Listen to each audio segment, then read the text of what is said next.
it's this wilted, limp, totally dehydrated thing. And I'm like, I will try my best, but this sucks. And you'll need a pretty good magnifying glass to see this, but yeah, unless you have sweet eyes like me. I got hawk eyes. Yeah. Those are just for style. These glasses are, purely style. Okay, sure. Mm-hmm. It's right. to give me that kind of sexy, geeky vibe thing. Yeah.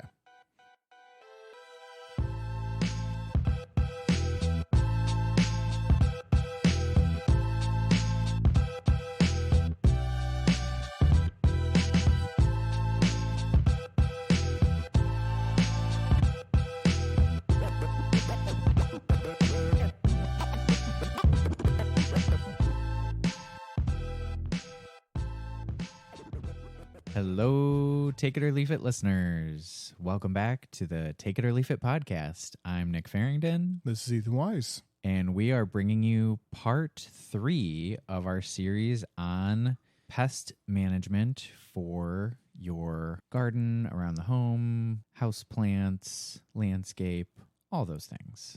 We originally thought this was all going to be one episode. And then we're like, oh, this is a pretty broad category. It would have been a 3-hour, probably close to probably at least 2.5 hour episode. Yeah. And we're not at the Joe Rogan podcast.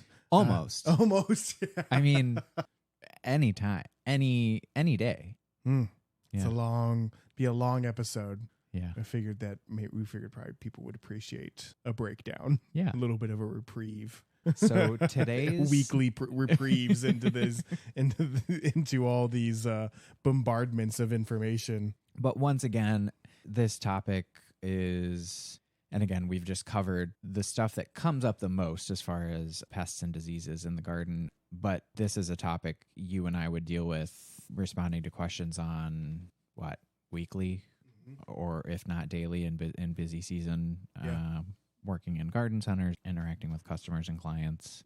Yeah, I find, so this episode's going to be more so on the disease control, which I don't talk to people as often as I talk to about insect control. Sure. But I do get it. And also, insect-related pests are easier to visually see there's a problem going on. True. Yeah. True. Yeah, the fungal control, you are somewhat limited. I do feel like there's less fungal control options than there are pest control options. Definitely on the consumer end, yeah. As far as, over the counter, what you can buy, what I would find myself more regularly talking to people about. Now, where we worked at before at Hair Nursery had what we refer to there as plant pharmacy. Had a pretty large, probably one of the largest retail collections of chemical control, organic and inorganic, from fertilizers, herbicides, insecticides, fungicides, lawn control. So pretty impressive. But even the fungicides that they had that were readily available over the counter were still somewhat limited. However, some of the fungicides, one of the ones we'll talk about is broad spectrum. Right. So it's pretty much treats most things. So we didn't have to pinpoint it the same way that sometimes we had to do with insect control. Right. You just say oh, you have this, spray this. Right. And you'll do that at weekly intervals, or you'll do it at bi-weekly intervals, or you'll do this, sometimes at a particular time of year. Right. Yeah. Or this is this problem, so you'll spray dormant spray in spring before it buds out, and that's it. You missed your window, so try again next year. Sure. But yeah, so it won't be probably as in-depth of a conversation, but still very useful information, and hopefully people will feel comfortable going into a garden center and getting what they need to control some of their issues. Yeah. However, what we talk about, plant-related ones anyway. Right, yeah. Don't show them your rashes, please. We can be smart people, but that's not what we're going to be able to help you out with. But yeah, with the controls though, it can be tough with certain fungal infections to know for sure if it's fungal. but there are some things that I tend to look for to try to make sure that what I'm diagnosing as fungal is fungal. Sure. And I hate when people don't bring in samples. That's one thing I don't think we've really brought up and could have been brought up before. But if you're going to come into a garden center and you would like someone to help you diagnose something, or if you're emailing in a picture or whatever, take good pictures, multiple pictures. Yes, and up close, or bring in a sample and a fresh sample. More than just one leaf. Yes. And I know some people will go about bringing in a sample, but then won't, they'll have ran other errands and they wouldn't have kept it in a bag or in water. And by the time they bring their sample in, it's this wilted, limp, totally dehydrated thing. And I'm like, I will try my best, but this sucks. This reminds me, I had a lady once bring in, she was saying she was having an issue with her arborvitaes. They were dying and she didn't know why. And she brought in a sample in like a grocery bag. And I opened the bag and there were hundreds of bagworms. Oh my God. 100. Like it was so infested. And she just clipped off a bit, not realizing because they make that little cone. Sure. Kind of disguise, like camouflage. We said in the previous or last week's episode. Right. Oh, yeah. gross. 100. And and of course, once they're in the bag, they dispersed from this little branch that she had clipped off. And I was like, was this at Hair Nursery? Yeah. I don't remember this. Yeah. Oh. She's like, so can you get rid of that for me? And I was like, I guess we'll have to burn this. Yeah. So many. Did you just run it over with the skid steer? I don't know how. I mean, to get that many insects in one singular grocery bag and like not notice because they were so well disguised, I guess it was a lot. It was like something out of Fear Factor. Yeah, I was not prepared. Oh man, that's a lot to deal with. So yeah, with fungi in particular or diseases that you believe your plant has, bring in a sample to your garden center of choice. Ask for a horticulturist. Ideally, bring it in like a Ziploc, like a closed-in Ziploc. That would be nice, just in case it's some severe horrible full of bagworms, right? Or it's a fungus that's just sporing all over the place and you don't even know it. We used to have issues with in Peoria, Illinois. We would have a lot of rhizosphere, which was the needle cast for spruces, specifically, or I shouldn't say specifically, but more primarily on Colorado and then the cultivar, the blue spruce. Yep. And that is a very contagious fungus. And widely spreading through the Midwest. Very much so. Yeah. Although down here in St. Louis, not so much. It is far less of a concern, and I'm curious if it has to do with a hotter. I mean, it's still humid. You guys aren't necessarily drier. Yeah. I was under the impression that disease came about and then spread so readily because that particular type of spruce was not as well adapted to this far southern of a climate. Right. So since it was warmer and more humid, it then was more likely to be affected by that fungal disease and then spread more rapidly. So I would have assumed it would hit even harder down there. So that's interesting. I'm wondering if it has to do, obviously the spruce is cold hardy, but I'm thinking that it has to do with the fact that the summers, which is when it's most prolific, can just be so wildly different where you can have 1 week where it's 85 and gorgeous, little breeze in the air. And then all of a sudden next week you have, with the humidity, a heat index of 105 and it's just brutal outside and you spend more than 3 or 4 hours outside and you're on death's door, it feels like. I wonder too, I wonder what the rainfall difference is between central Illinois and St. Louis. Like if there's less rain and splashing and water and wind contributing to those spore bodies spreading in spring, maybe that could have an impact. I certainly, at least in my short period of time here in St. Louis, I don't see as many blue and Colorado spruces as I see in central Illinois.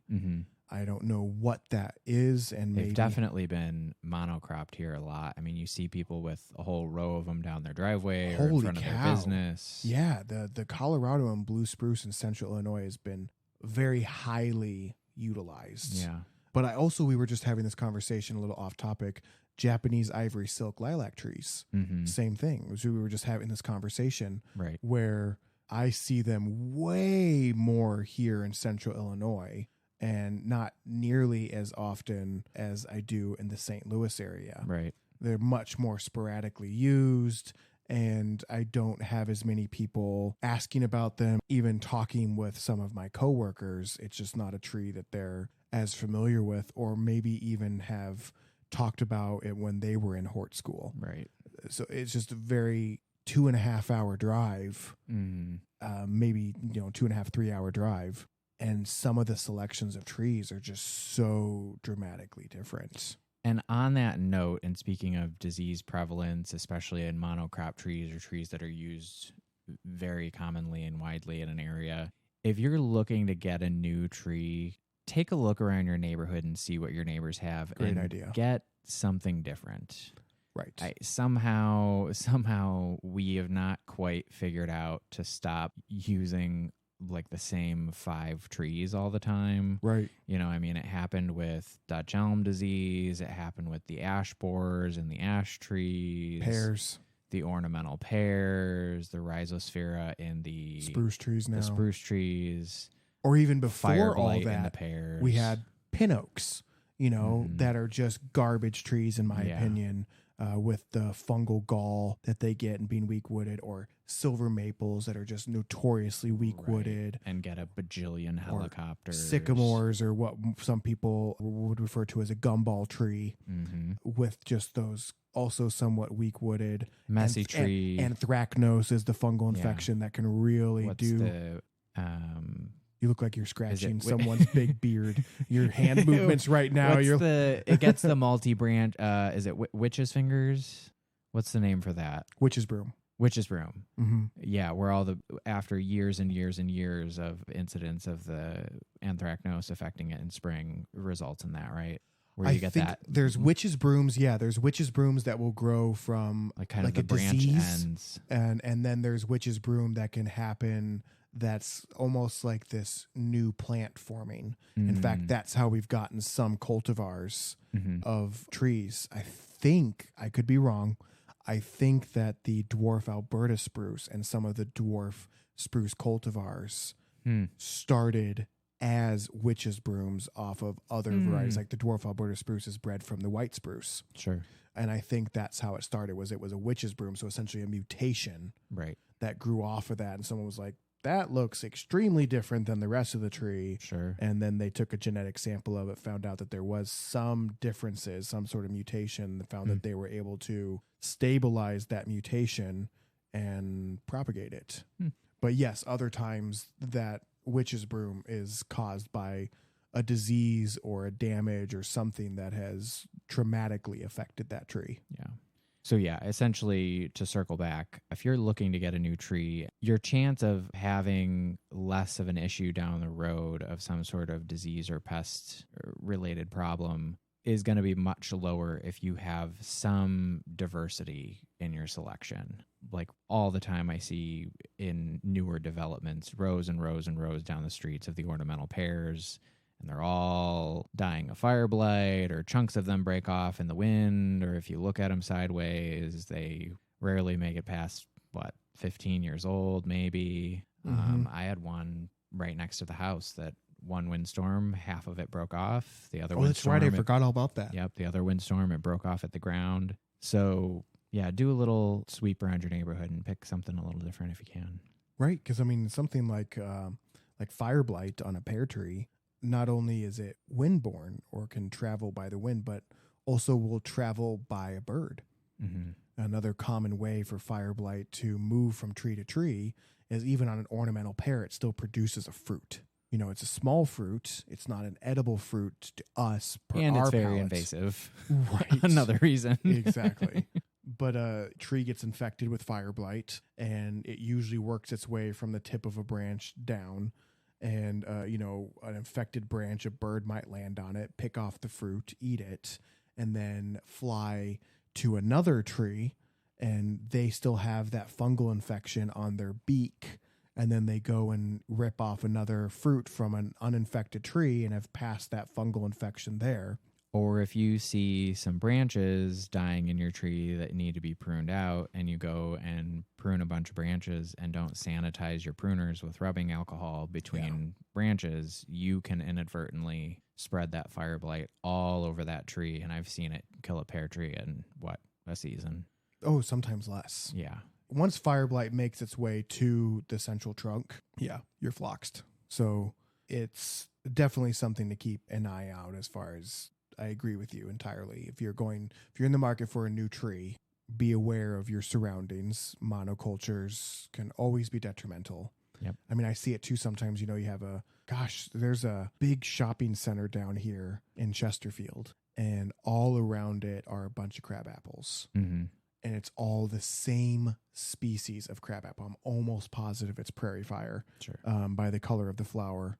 At first, I thought it might have been royal raindrops because they can look kind of similar at first with a similar colored flower. Yeah. But the prairie fire, it has more of this rounded shape to it, whereas I think the royal raindrops would have a slightly... More pyramidal. Yeah. Sure. So I'm assuming that these are prairie fires, which aren't... I think they're rated pretty decent for disease resistance, but I don't think they're rated as high as a royal raindrops is. Right. And there's probably 30. Nothing else. No other trees planted in this shopping structure, just these trees. And they are gorgeous, but all it's going to take is one of those trees to get infected. And go right down the row. Right. If no one's taking that into consideration or checking it, it's just going to wipe out all those trees. So yeah, those monocultures always worry me as a horticulturist. And, one thing kind of going back, one way you can tell if you have rhizosphere on your spruce, and it can affect other spruces. It can affect white spruces. It can affect Norway. It can affect Serbian. Norway, Isn't Black Hills one that's more susceptible? Black Hills is a cultivar of white. Yes. And isn't it Norway and Serbian are the least susceptible, right? Yeah, I'd say Norway, as far as what we tend to see here in the Midwest, Norway's the most resilient. Sure. Followed by Serbian. And then I think there's a Siberian spruce as well. And that one's very resistant too. Yes. At least that's what I was told. So when we worked at Hare Nursery, one of the head growers for trees in particular, this dude was very, very knowledgeable on trees and had a passion for evergreens. He was under the impression, per his research, that the Siberian spruce, which he started to bring more in, and we were growing them too, that would be it had a bluish tone to it. Mm-hmm. That would potentially be a good replacement. And now at that time, this was only a couple years ago, I think a little bit more studying need to be done. Mm-hmm. But I liked where he was going with that, of like giving it an opportunity and seeing that per his research and things that he had discovered on it, if we tried to grow it, would we see also a similar resilience that we also saw in the Norway. And the variety we were bringing in was pretty new, and people aren't super familiar with Siberian spruce, so I think there's a little bit of barrier there as far as sales, but it's definitely an avenue to consider if you're really attached to that blue spruce kind of look. Pretty much what I started to, kind of tangent here, but I just started recommending people get like a blue juniper, like a Wichita blue juniper, or I think it's moon glow juniper or moon shadow, something like that. Mm-hmm. But Wichita blue can get 20, at least 20, somewhere between 20 and 30 feet tall and 10, 12 feet wide, really nice teardrop shape, really good blue color. So you could get that similar look and take up a similar amount of space. Sure. And do that. But some people are just very much attracted to that Christmas tree shape, and that's what the spruce offers a lot of people. So, although down here in STL, you do see a little bit more cedars and cypresses, blue cypresses and blue cedars. Seems like they're temperamental, though. Like they're just hardy to this zone. Oh, yeah. So they're not reliable. Yeah. But an interesting blue evergreen color. Sure. So with regards to going back to spruces and rhizosphere, one way to tell if you have it is to cut off some foliage of your spruce tree, and ideally lower branches, because that's tends to be where you see this fungus take place and move its way up. Cut off the lower branches, put them in an enclosed container or a Ziploc with a moist paper towel, run it under water, wring it out so it's not sopping wet but has moisture to it. Put it in that enclosed container with the cut off branches or branch of your blue spruce or Colorado spruce. Leave it in there for like a week or so on top of your fridge or just in your kitchen, somewhere where it's a more controlled environment, not like out in your garage, and circle back around to it. And if you have noticed now that there are black spots on the underside of the needles of that spruce, and or you are noticing a color change, like this purplish hue starting to happen to the needle, there is a good chance that that tree has rhizosphere needle cast. And sometimes, can't you see those fruiting bodies, those little round black fruiting bodies on the underside of the needle if you find some of that on the ground, dying or fallen needles from previous years? Yeah. Yes. Which just show up as what? 2 rows. Right down that little dots. ridge. Yeah, just like these rows of black dots down. And you'll need a pretty good magnifying glass to see this, but yeah, unless you have sweet eyes like me. I got hawk eyes. Yeah. But you don't wear glass. Are those are just for style? These glasses are purely style. Okay, sure. Mm-hmm. Are there? You don't even have lenses in those. It's right? to give me that kind of sexy, geeky vibe thing. Yeah. Actually, wearing glasses in this field is kind of nice because I get home and I always have to clean my glasses, and I wipe so much crap off of them. I'm like, all that could have been in my eyes. Like, I'm so glad all of that was not in my eyes. True. Hey, Ethan, do you hear that? What? Oh, it's an ad. Real quick, thanks for listening to our episode today. You can stay in touch with us by supporting us on Patreon. We are at patreon.com/takeItOrLeafIt. And we'll have bonus content on Patreon for all of our subscribers there, where you can get extra episodes and snippets from the show that we don't release to all the other platforms. You can also find us on Instagram, Facebook, or YouTube at Take It or Leaf It Pod. And you can also visit our website, takeItOrLeafItPod.com. If you have any questions or comments or any stories you'd like us to research or talk about, or hell, send us a picture of a plant you want us to identify, you can send that information to show@takeItOrLeafItPod.com. You can also follow us on our individual Instagrams. I am at Hortwise, HORTWISE. And I am at Farringdon, NFARRINGDON. Thanks so much. We'll get back to the episode. You got me.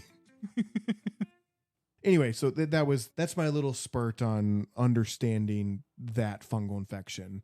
A little bit more prevalent. I'm assuming it's been now a year and a half or so since I lived in the Peoria area, but do you still feel like you see that on spruce trees in central Illinois? I can't remember the last time I saw a blue spruce that I wouldn't have recommended to be just cut down.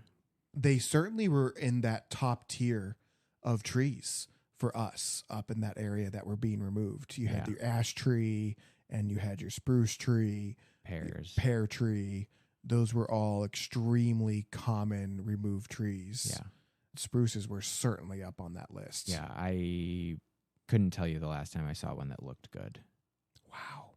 Yeah. It's definitely not the same thing down here. However, also here in the St. Louis area, you don't have the same or as much of this monoculture like we were talking about before. Right. These hundreds of feet of all these spruce trees. Just like, come on, guys. Yep. You don't see that down here as often. Interesting. Mm-hmm. You had mentioned the broad spectrum fungicide, so that's probably a good spot to start. And that can be used to treat some of these diseases that we've mentioned, the rhizosphere. Well, and it doesn't treat rhizosphere. at least suppresses over time. Yes, it seems to my understanding, and this is coming from knowledge that was imparted to me from other far more experienced horticulturists that I've worked with. And what I was told what chlorothalonil does to which is the main ingredient in these broad spectrum fungicides. Right. That's a very common one that regularly comes up and is listed as a treatment for most fungal infections that you can find on your average garden plant. But what I was told about how chlorothalonil, which it's in a Fertilome broad spectrum, and it's just called broad spectrum by Fertilome, is that it encapsulates the spore or the fungus that's on the needle and prevents it from sporing. So essentially, whatever has become infected will remain infected, and the best thing to do is remove that. And as long as you actively treat it, and in the process of removing anything that's infected, you could prevent further infection, because usually Rhizosphere, another great way to control on a blue spruce or Colorado spruce, is to not have the foliage touch the ground. Right. Is to limit up.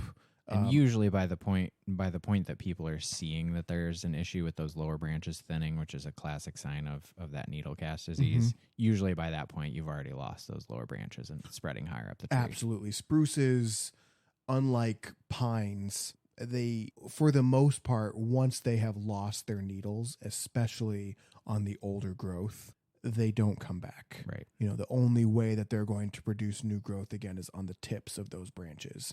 And so often last year's infected needles infect the new candles growing at the tips this year, which then are infected for next year's. And so it's a real pain because there's so many needles and all those are now all over the ground. And so getting those out is tough because, that's a very thick tree. So trying to remove those is nearly impossible. And you try to blow them out, you're just blowing the fungus all over the place. Raking them isn't going to get control of it. So if the tree's limbed up far enough, maybe you could do a controlled burn, maybe with like a blowtorch or something underneath that tree very safely. At your own discretion. Correct. Not by our recommendation. Pines do produce a nice oil that is flammable. So the idea, if it were me and I felt like this was my control, I would thoroughly soak the tree, the bark and the needles that are still on the tree, and then I would go underneath that tree with the torch very close. I'm not talking about a blowtorch. I'm talking about like a flame weeder or something. A flame weeder, and like hit the needles that are still on the ground, with the hope of any needles that are still there, you're burning the potential fungus that's on them. But anyway, if you're on that note, in general, it's easier for trees and shrubs, something that has a bigger footprint. But if you have a tree, shrub, whatever, that's clearly got some sort of disease issue, whether it's bacterial or fungal. I mean, this would apply to tomato plants in your garden across the board. If you have a plant that has all or some of its parts are diseased, and you can, use a cultural control to physically removing that diseased portion, whether it's your tomato plant that got bacterial wilt or fusarium, or your spruce that has rhizosphere, and you need to cut off those lower branches and get rid of as many of those needles as you can.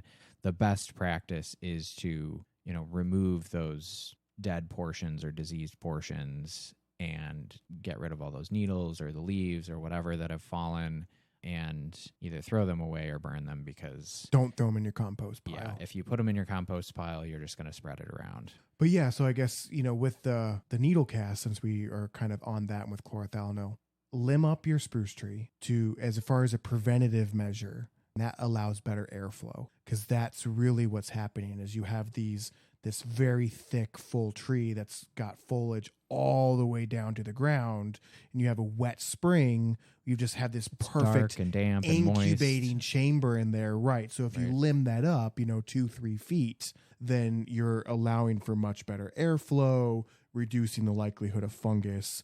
But yes, Rhizosphere can move very quickly up a spruce tree. It can kill 2, 3, 4 feet a year and go all the way up. And a lot of times what we would see in Peoria, people come in with a tree that's already halfway infected because they took too long they thought, oh, it was just a bad year, it was dry, and then they always had some sort of excuse as to what took them so long to get in, and by the time they'd come in, this tree's half gone. Right. This 30-foot tree that's lost 3 years of growth up from the bottom of the tree, and they want to know if they can save it, and like, you can, but you now have a very tall topiary spruce. Right. And if your tree is dead halfway up off the ground now, and you're catching it now and coming in like it's done in summer, moment of silence for your tree. Yeah, well, if it's halfway up, for example, the lowest 3 or 4 tiers of branches, like you said, next year those are going to be gone too. Right. So usually, if somebody came in that case and it was above like a third, and it wasn't like way, way, way early spring where they could catch and treat, do a first round of treatment, because I think we skimmed over a bit, but in this particular case with this particular plant, you need to treat for 3 or 4 seasons in a row to really try to limit. And that has to be done at a very particular time in spring when the candles are out a certain length and that sort of thing. Correct. So you have a pretty short window of when you can treat this. So if that tree is already a third of it up from the ground is dead, just start figuring out what your replacement's going to be. I agree. So, and there might be stronger fungicides that are not available over the counter that an arborist or a professional horticulturist with a sprayer's license might have more access to in a commercial only store they can buy, as long as they have their license to spray and understand what they're doing with that. But as far as what's available at a garden center over the counter, chlorothalonil is really the only thing that a homeowner could spray on something like that. And chances are, even if you're paying an arborist, even if there is something that they could come out and inject, chances are they're going to have to do it multiple seasons in a row still. And at that point, again, in your cost and trying to save that tree, you'd be well on your way of, you just want to spend $1,000, get it removed. Right. And, consider, plant something 6-8 feet away and something totally different. Right. Okay, so we definitely opened with very specific things. I think we could skim through a couple other common fungal diseases that could also be covered under broad spectrum. Gosh, just about everything. Yeah. Whether you have... Anthracnose is a pretty common springtime. Yep. Whether you have anthracnose on your sycamore tree, or sometimes it can affect maple trees. Other things it can affect too. Anthracnose is so broad, it could affect... It's like a dozen or more varieties, right? Oh, yeah. I mean, it could affect Sansevieria, a mother-in-law's tongue. Yeah. And then can affect something that's so different, like the sycamore tree. And that typically presents in spring when rains are starting and things are cool and damp. Well, I guess this episode will be released a little bit later. But right now we are, this episode might be released in June, where here we are at the very last week of May when we're doing this recording. And right now I am seeing anthracnose. I have already helped 2 people this week diagnose that what they have on their tree is anthracnose.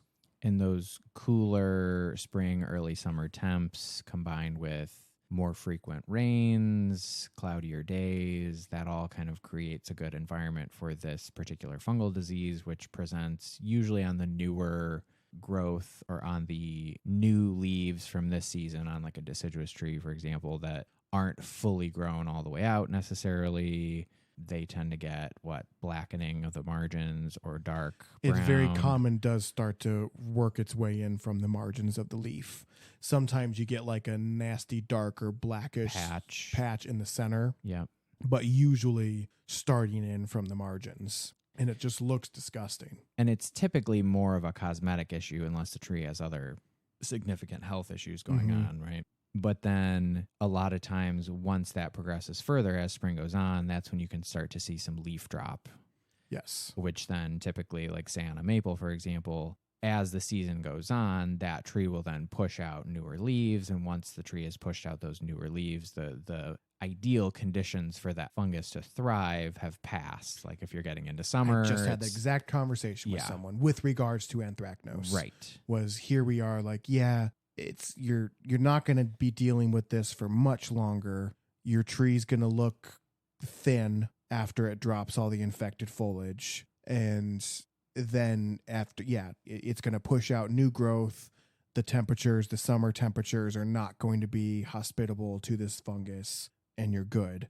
But that doesn't change the fact that you might get it again next year. Yeah, don't leave those fallen leaves. Rake them up, get rid of them, burn them, garbage, whatever. Yes. Because you want to limit those spores that are around to reinfect for next year. And there are also arborists that if you have a large tree, you have this giant 60-foot sycamore tree, and it's looking real rough, definitely something you could talk to an arborist, and they might have some injections that they can do for that tree. Yeah. But at the same time, I'm of the mindset that usually a healthy tree, if you're periodically fertilizing that tree and there's no big giant broken branches or open wounds that haven't been properly pruned, it's going to look rough for a little bit, but then we'll bounce right back. Yeah. And now that's another one you do, a couple applications in spring, right as that new growth, those new leaves are unfurling. And the thing is, here we're talking about sycamore trees and spraying chlorothalonil. You're not going to be able to spray a tree like that. True. That's going to more like smaller, younger trees, or if you have that would be Japanese more maples. susceptible. Yes. Yeah. Usually a big tree that's already a 2-foot diameter or bigger. Yeah. They'll figure it out on their own. Yeah, you're not going to be able to spray a 60-foot tree very easily on your own. Or at all. Yeah, if a 60 or 80-year-old tree really needed help from humans, I feel like there'd be a lot less of them. True.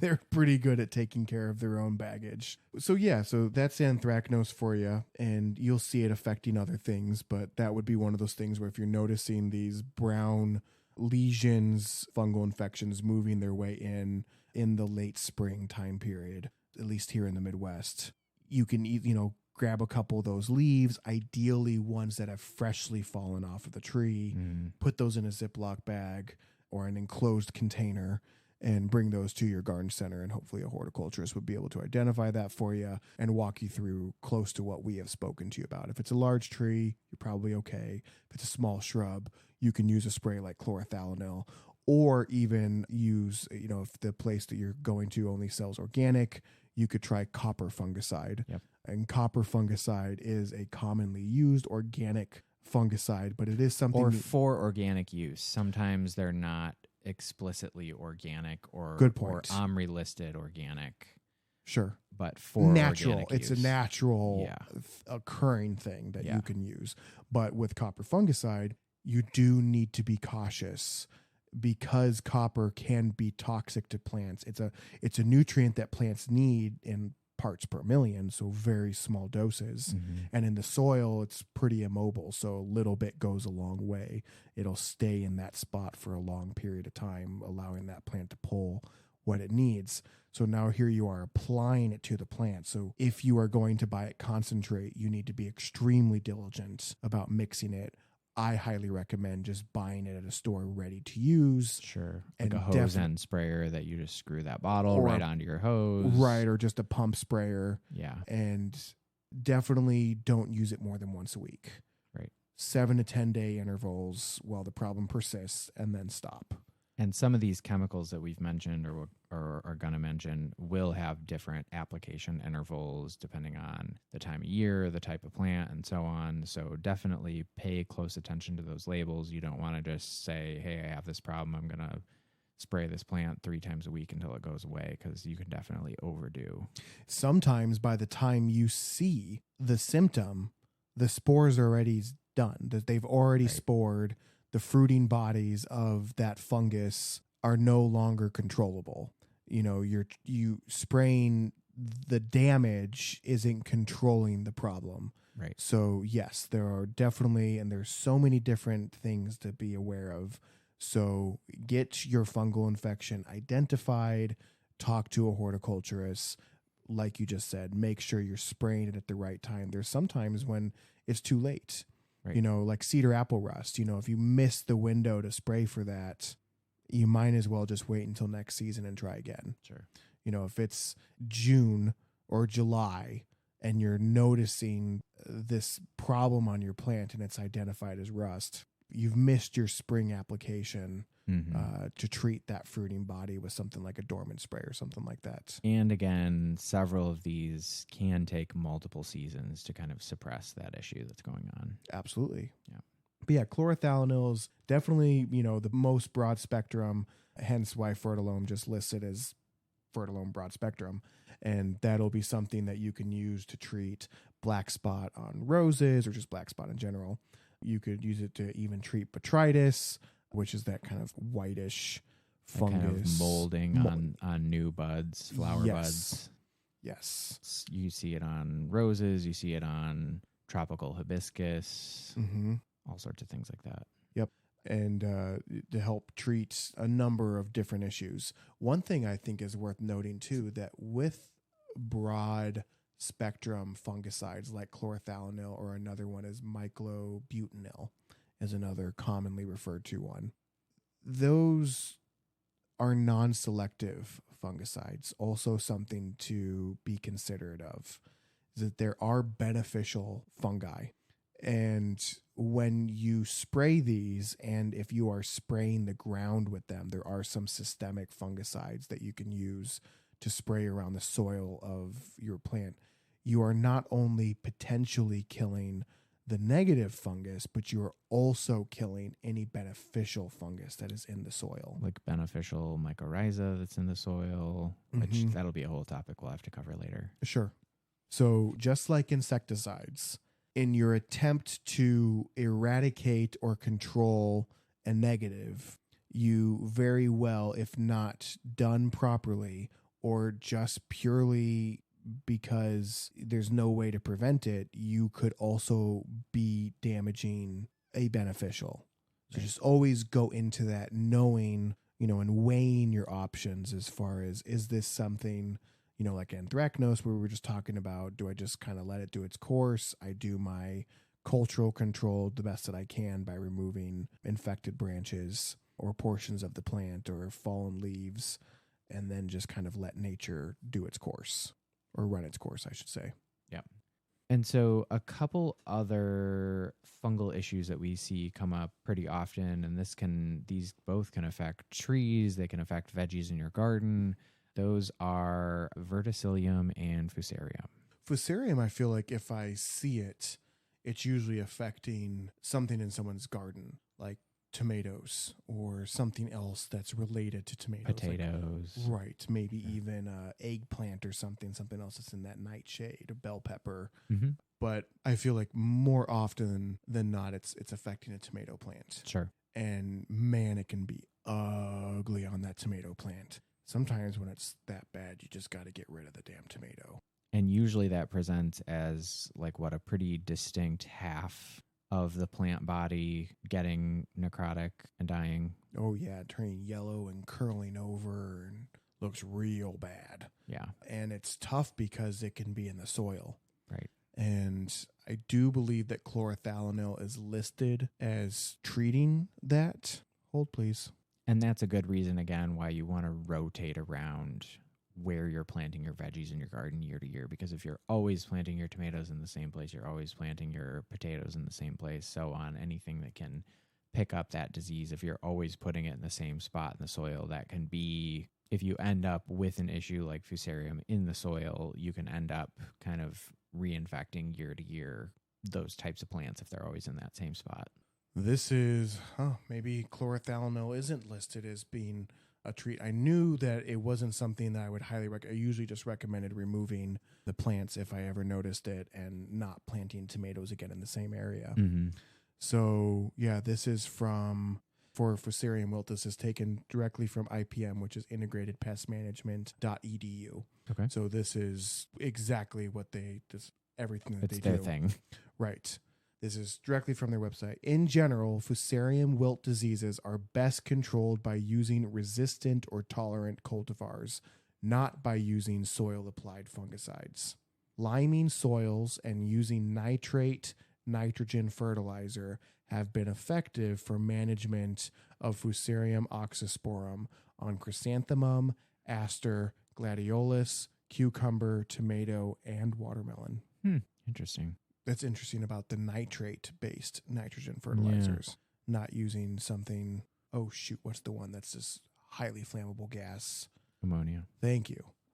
And I didn't know that the liming, so there's a pH issue there too that I did not know about with the Fusarium wilt. So liming the soil, that means you're raising the pH of the soil. Will that then make phosphorus uptake difficult?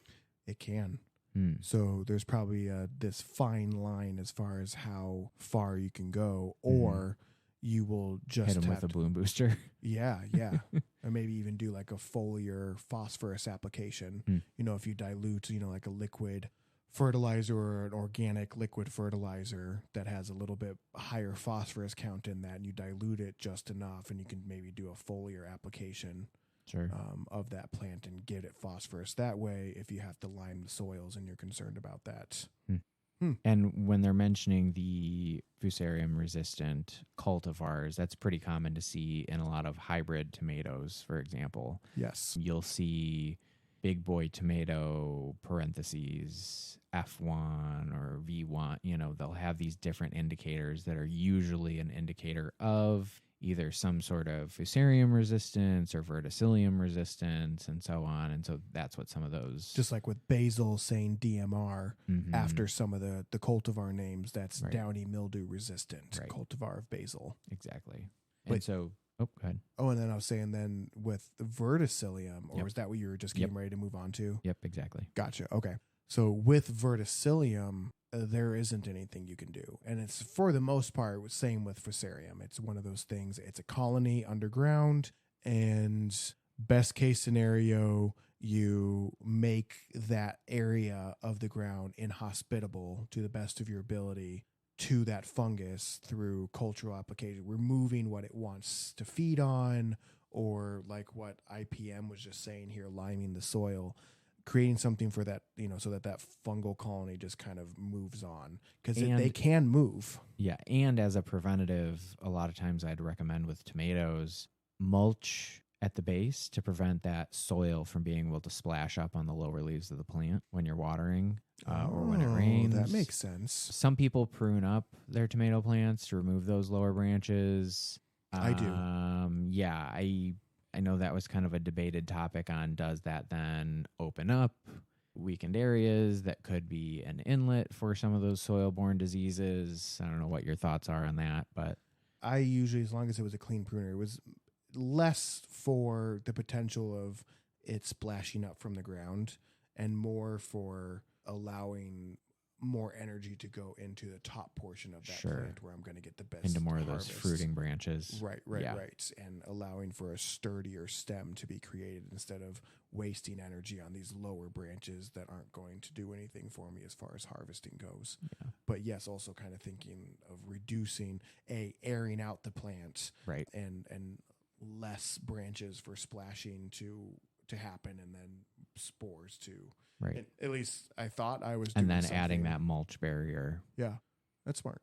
And then too, often with some of these disease issues, if you're not overhead watering, that'll help dramatically. Yeah, because most plants don't want wet leaves. Water the roots, especially if you're watering every day, yeah, or you have irrigation that's coming on every other day, and you're constantly saturating the foliage of that plant. That's not normal.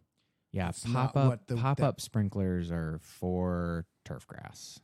Yes. If you have an irrigation system and you're using it for your landscape, I'd highly recommend switching over to a drip system. You will save 80-90% of your water use when you're delivering water directly to the base of that plant rather than broadcast spraying it, and you have wind and evaporation and heat and all that stuff, that you get a lot of waste and you don't get the depth of watering with a misting pop-up sprinkler than you would on a drip system. Right. So yeah, with verticillium wilt, like Fusarium, in the soil, it's a colony, and there's really not much you can do to it because it is in the soil. And the things that potentially you could do to control it, potentially, hard emphasis on that, are also going to cause so much damage to the beneficial fungus in the soil as well. You'd be almost sterilizing the soil. I've heard doing like the sheets of black plastic to get extra heat from solar radiation and kind of baking the soil. But yeah, you're going to kill everything. Right. Yeah. Verticillium usually in our industry is just see what happens. Yeah. You know, if it's a large established tree, maybe it'll be able to fight it off, or But isn't it once it gets into that main trunk, you're kind of there's not much out. you can do.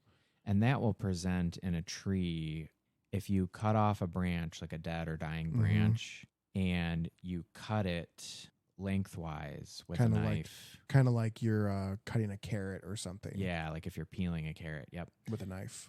When you cut into that branch, if it's verticillium and that's in the wood of that tree, that will show up as black striations in that cut wood. So if you cut it, when you cut the branch off of the tree, you know, it would show up as a ring or rings in that cross section. But when you cut it, like Ethan said, like a carrot, it'll show up as those dark striations, and that's when you know you have verticillium.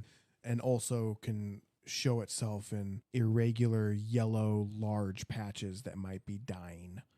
You know, you have like the rest of this tree that looks fine, and then all of a sudden this big huge third chunk of it or a quarter chunk of this tree is just this yellow color just slowly dying, like, ooh, I don't know. And it will take a tree really fast. It can. It really is one of those things where you just let nature take its course. Maybe the tree finds a way to combat it. Maybe you are having to pay to have a tree removed. And verticillium can impact quite a few species of trees. So if you do have a tree removed because of that issue, you want to be very conscious in looking up what types of trees. There are lists out there. A lot of universities, horticulture programs have published lists on verticillium resistant tree varieties or shrub varieties or whatever it is you're trying to replace, so that you don't end up planting another maple where a maple just died and it's still there present in the soil, and pretty soon you're picking out a third type of tree to put back there. Should we move on to molds? So what is it? Is it molds are molds are single cellular? So all molds are fungi, but a mold is multicellular and a fungus is single cellular. So yeah, here we go. So the difference between a mold and a fungus is a mold usually needs moisture to develop. Sure. Whereas there's other forms of fungi that do not need that. But a specific mold in that sort of off little sect of fungi needs to have moisture. And molds are always multicellular, whereas a fungi can be either single or a multicellular organism. Interesting. Fungi spread through the air, and molds tend to need water in order to spread. Interesting. One chemical that we had mentioned back in our insects portion of this pest management series was insecticidal soap, and insecticidal soap is actually also rated for powdery mildew. So on top of being an insecticide miticide, it can also be used to suppress powdery mildew, which does fall into this molds category, which is a little more closely related to an algae than a fungi, therefore being a little bit trickier to treat because you can't treat them exactly like you would with some of the broad spectrum stuff that we had mentioned. And also the neem oil too. Yep. Is rated as being able to treat powdery mildew. I would imagine on more smaller, like maybe like a full outbreak of powdery mildew. I don't know how well it would do. Do you know? I think it'd be better performing on smaller, you know, in your herb garden or something. Yeah, or unless you're using like a very concentrated version of that refined chemical, the azadirachtin. Sure. Yeah. And I know that we're describing these insects and diseases to you in this series by audio, but I will also include in the description some photos in links for you all so that you can see exactly whether that's with the insects or with the diseases, what the damage itself looks like, and then what the actual pest looks like as well. Right. Yeah, it's one thing for us to visualize it and think of the discoloration and the modeling that will happen with like spider mite damage or thrip damage, or the specific ring coloration of black spots. It's one thing for us to try to describe that. It's another thing to just see it, and we grasp that in this sense. So I think it's a great idea. So do you want to cover Pythium and Phytophthora? A couple more water molds. Also things, in the same sense of verticillium, those are in the soil, Or more so present in the water. Present in the water that is now being stored in the soil and becomes very difficult to control. That's the issue with these water molds, is fungicides aren't as effective because this mold is... Since they're more algae related. Right. It's very difficult for fungicidal treatments to treat that because it's attached and part of this water. It's just not the same control. So with Phytophthora being a water mold and something that exists because of water in the area, and is really, with it being a water mold, it's really something, the best practice is creating an environment to not have it. That's really my best suggestion. It thrives anywhere where there is excessive water or anywhere where there is poor drainage.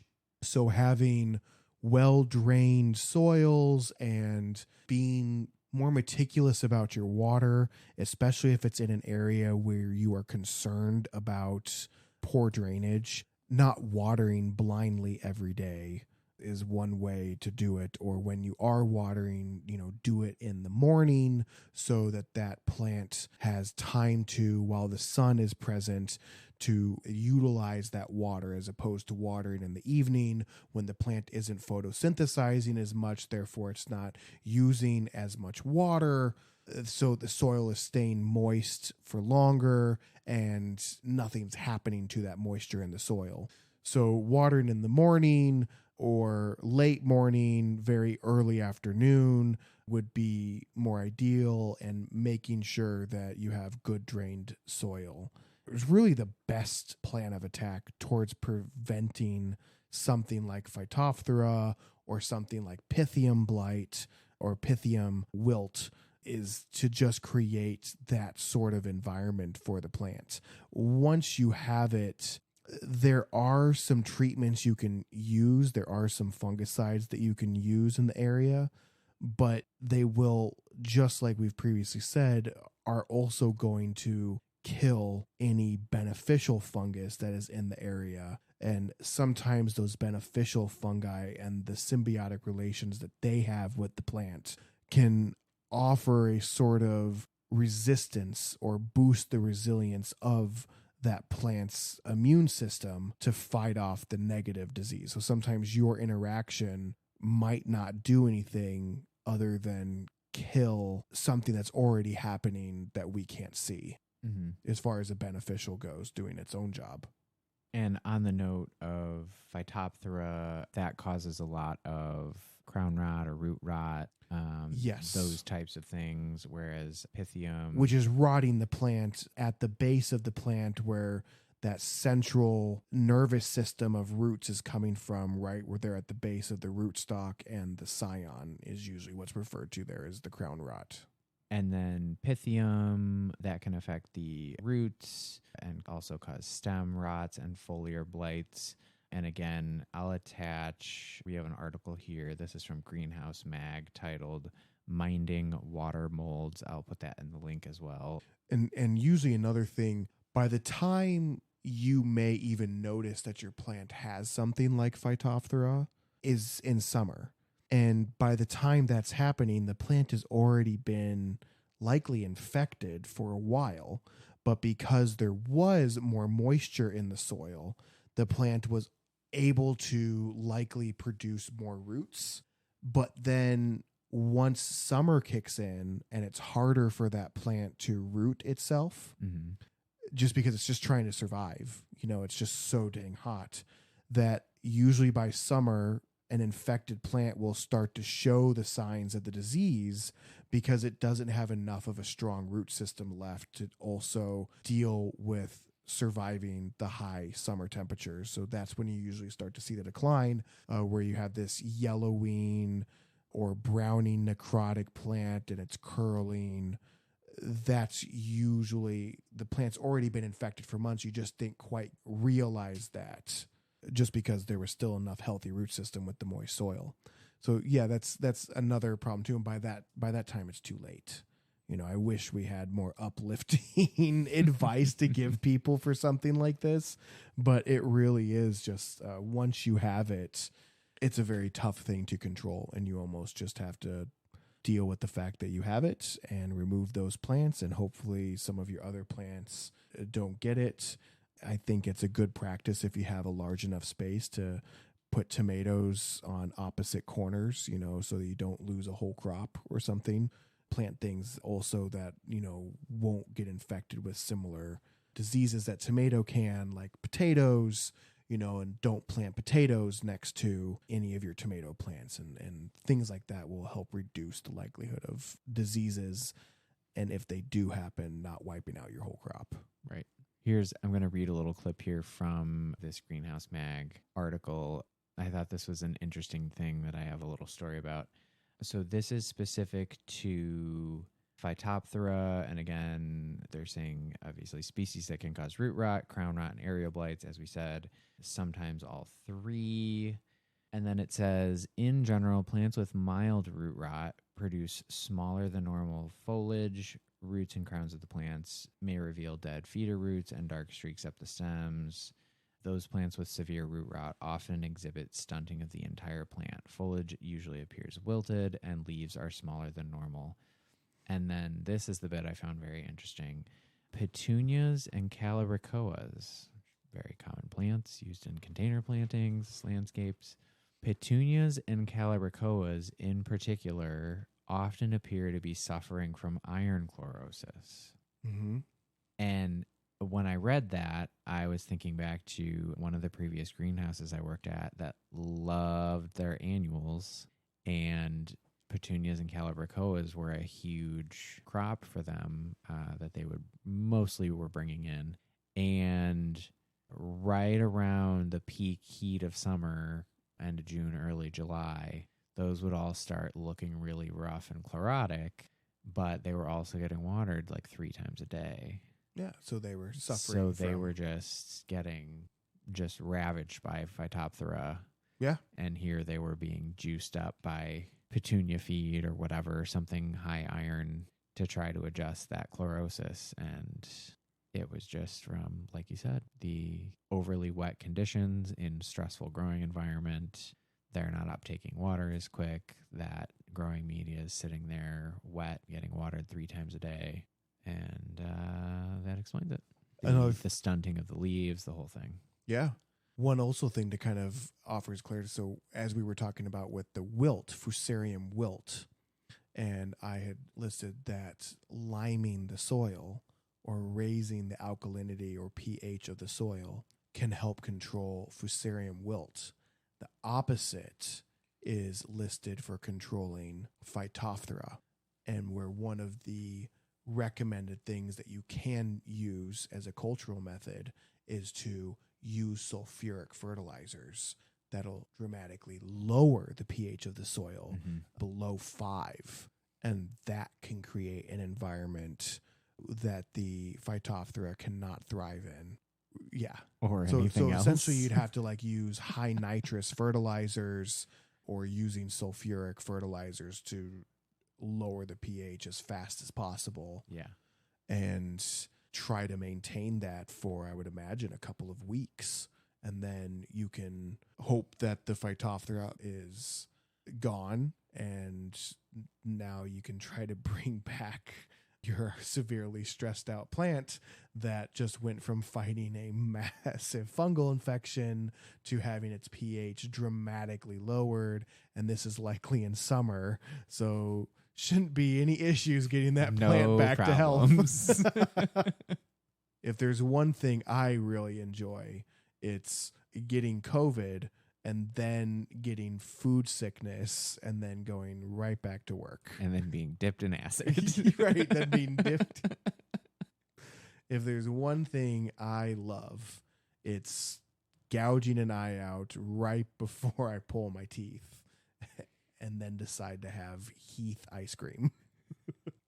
Oh, and jumping back a topic to fungal diseases, another option for an organic, an OMRI listed organic that is rated for quite a few fungal issues in plants is cease. And that is, I believe, a Bacillus subtilis. It's a bacterial derivative.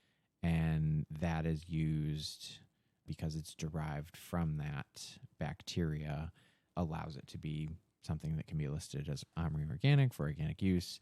And I've used that in greenhouse crops to treat a pretty broad variety of fungal related issues, powdery mildews, downy mildews, all those sorts of things. Okay. Yeah, I've never used that. So since you used it in a commercial setting and I know you've told me about it before, it's just never something that I've used, residentially or at my own place.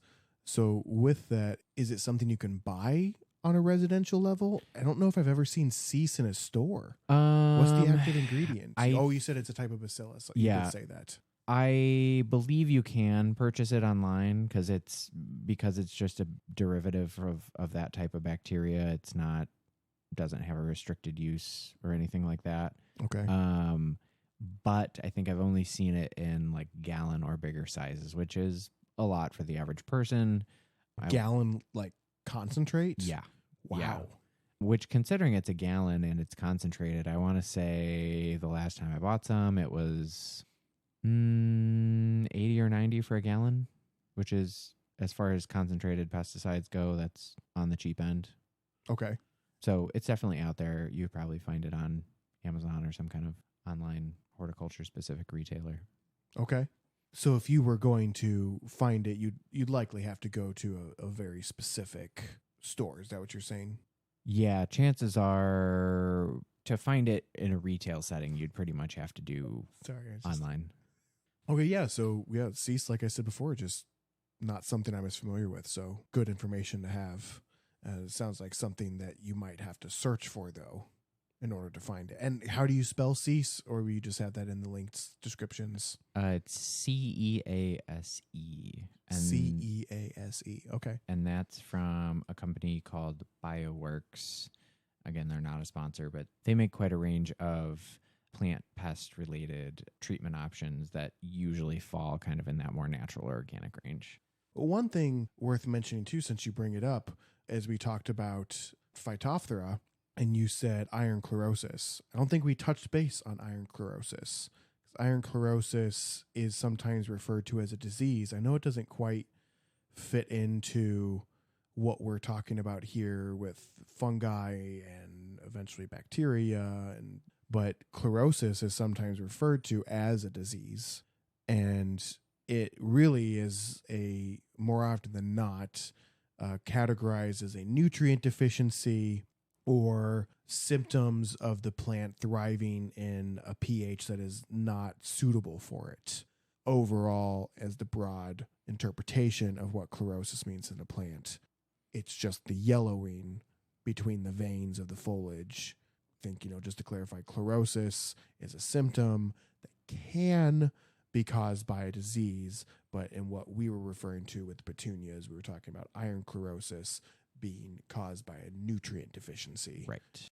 And so things that can cause levels of chlorosis are nutrient deficiencies in iron and zinc and magnesium, I think copper. And sometimes the issue with that isn't the fact that the nutrient's not there in the soil, but that the pH isn't low enough for it to be able to absorb it from the soil. But just wanted to kind of add that little clarification there as you bring up that you thought, the petunias were suffering from chlorosis and your manager and or you or other staff members were incorporating iron into those porch pots trying to revitalize them, only to, now have this epiphany that it was likely the Phytophthora. Mm-hmm.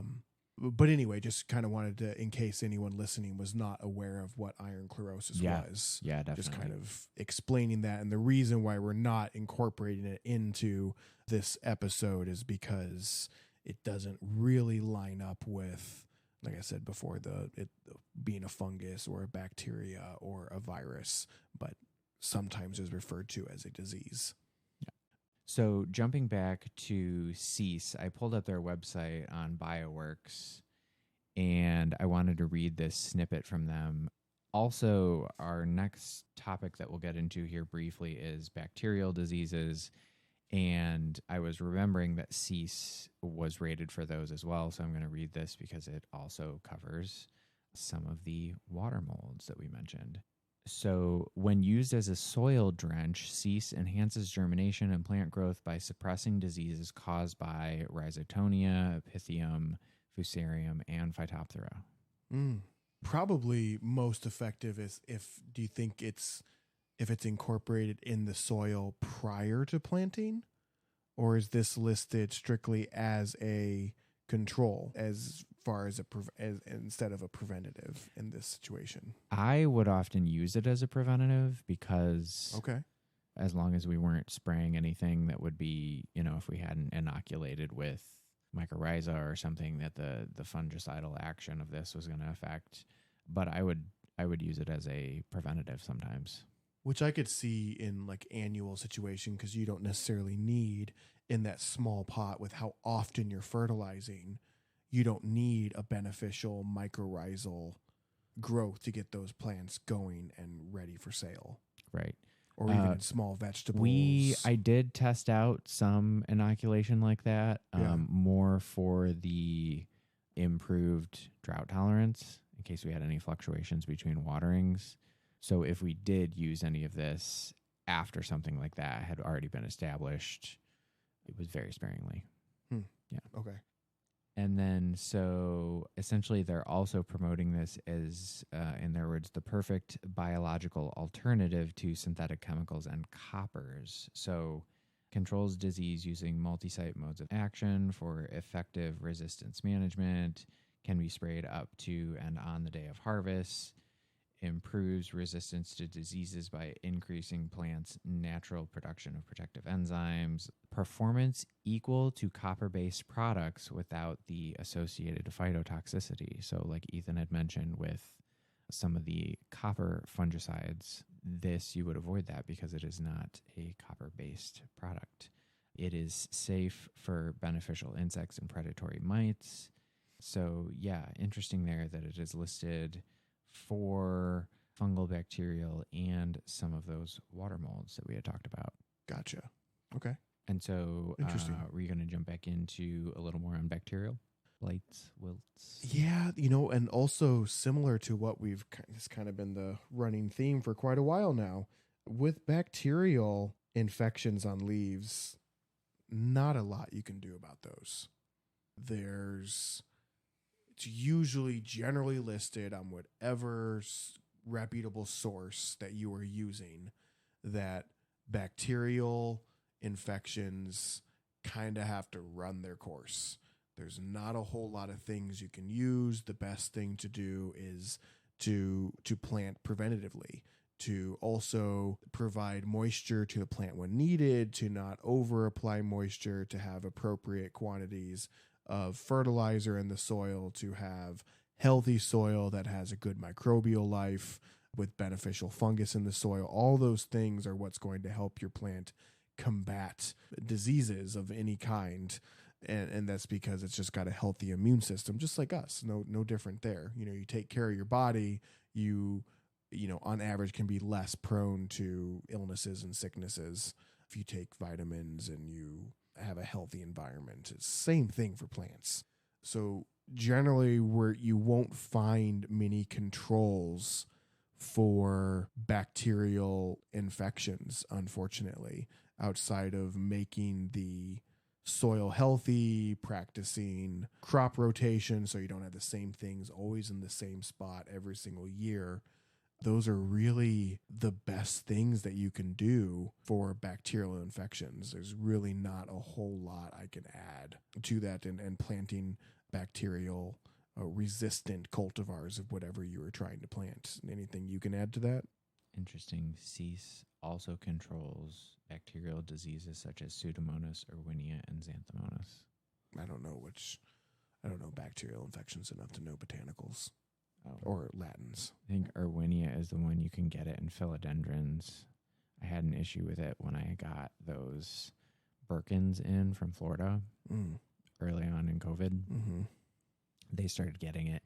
You'd get like this watery lesion in the leaf that, I mean, if you squeezed it, it would pop. Like it was squishy, rotten on the inside and like filling with fluid.